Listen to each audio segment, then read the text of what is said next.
Assalamualaikum warahmatullahi wabarakatuh, saya Gelar dari Negeri Senyum. Kemampuan manusia yang paling unggul di antara makhluk hidup lainnya adalah kemampuan untuk beradaptasi. Dengan kata lain, manusia mampu mempelajari hal baru sehingga manusia bisa menghadapi berbagai situasi.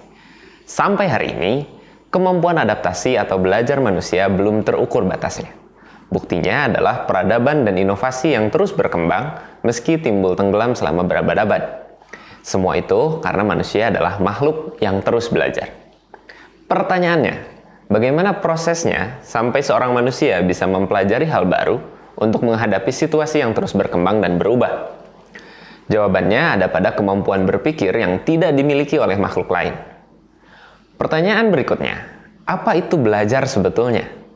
Seringkali kita menyempitkan pengertian belajar sebagai pergi ke sekolah, menghadiri kelas, atau membaca buku. Padahal, aktivitas belajar sejatinya bisa terjadi setiap saat. Setiap saat seseorang memahami hal baru, itu adalah belajar. Setiap saat seseorang mampu melakukan hal baru, itu juga adalah belajar. Proses itu bisa terjadi dari penangkapan panca indera manusia. Semua yang terekam oleh indera berubah menjadi data. Pada saat tertentu, data tersebut diolah menjadi informasi. Informasi itu kemudian diolah lagi menjadi pengetahuan. Yang membedakan kemampuan belajar setiap orang adalah kecepatan memproses data menjadi informasi dan menjadi pengetahuan. Lalu, mengapa setiap orang bisa berbeda dalam proses mengolahnya? Ada dua hal. Pertama, kecenderungan menggunakan indera yang berbeda pada setiap orang. Kedua, hal-hal eksternal lain seperti didikan orang tua dan lingkungan sosial. Kali ini kita hanya akan membahas pengaruh yang pertama. Meski semua orang dilengkapi dengan panca indera yang sama, tetapi kemampuan penggunaannya berbeda-beda. Ada orang yang bisa membaca sebuah kalimat, langsung paham artinya.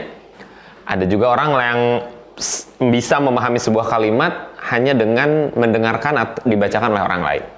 Atau ada juga orang yang bisa memahami sebuah kalimat dengan mengatakannya dengan lantang. Artinya, setiap orang memiliki alat pengumpul data yang sama untuk belajar, tetapi cara menggunakannya berbeda-beda. Karena itu, kita sering menemukan anak yang dianggap bodoh di sekolah. Padahal bisa jadi itu dikarenakan sistem belajar di sekolah tidak bisa memfasilitasi cara belajarnya. Namun, yang menarik justru adalah elemen lain di dalam belajar yang sangat jarang disinggung dan bahkan tidak diajarkan selama di sekolah, yaitu penggunaan alat indera yang lain, alias intuisi. Intuisi adalah alat penangkap data lain yang ada dalam diri kita yang sering memunculkan sesuatu yang disebut dengan aha moment. Sayangnya, banyak yang menganggap remeh keberadaan intuisi ini karena merasa hal tersebut hanya sebatas tahayul. Ketika di sekolah, kita juga sangat jarang diajak untuk merasakan intuisi kita dan menggunakannya dalam berpikir. Intuisi biasanya bekerja dengan baik ketika kita justru tidak berpikir terlalu keras. Kalau kita mau memperhatikan pemikiran-pemikiran besar, justru sering lahir melalui jeda atau waktu-waktu yang senggang dari sibuknya aktivitas berpikir. Contohnya, Isaac Newton. Ketika ia menemukan teori gravitasi, ia tidak sedang berada di perpustakaan, tapi tengah beristirahat di bawah pohon apel. Atau Archimedes yang menemukan hukum bejana berhubungan ketika ia sedang mandi berendam. Baik Newton ataupun Archimedes tentulah pemikir yang hebat. Namun mereka tidak mengabaikan sentuhan lain yang menjadi pemicu hidupnya seluruh apa yang sudah dipelajari sebelumnya. Apa yang mendorong Newton berpikir bahwa apel yang jatuh pastilah ditarik oleh sebuah gaya? Dorongan-dorongan itu lahir dari proses intuitif yang membuatnya mengikuti rasa penasaran. Tidak ada orang yang bertanya kenapa apel jatuh meskipun banyak orang melihat hal yang sama. Inilah mengapa manusia sangat menarik. Manusia bisa terus belajar dan akan selalu bisa melewati tantangan di setiap zaman. Namun, proses tersebut seringkali terhenti ketika kita berada di sekolah.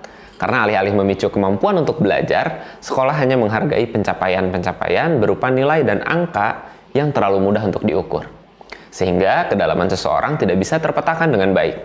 Untuk mengatasinya, bisa dimulai dengan tidak menggunakan satu strategi belajar saja, melainkan menggunakan berbagai macam cara belajar yang tujuannya satu, membuat seseorang mencintai belajar. Bukan karena ia ingin mendapat nilai yang bagus, tetapi karena ia sadar bahwa belajar akan banyak menguntungkan kehidupannya. Saya Gelar Iksa Abdillah dari Negeri Senyum. Terima kasih, sampai bertemu lagi di video selanjutnya.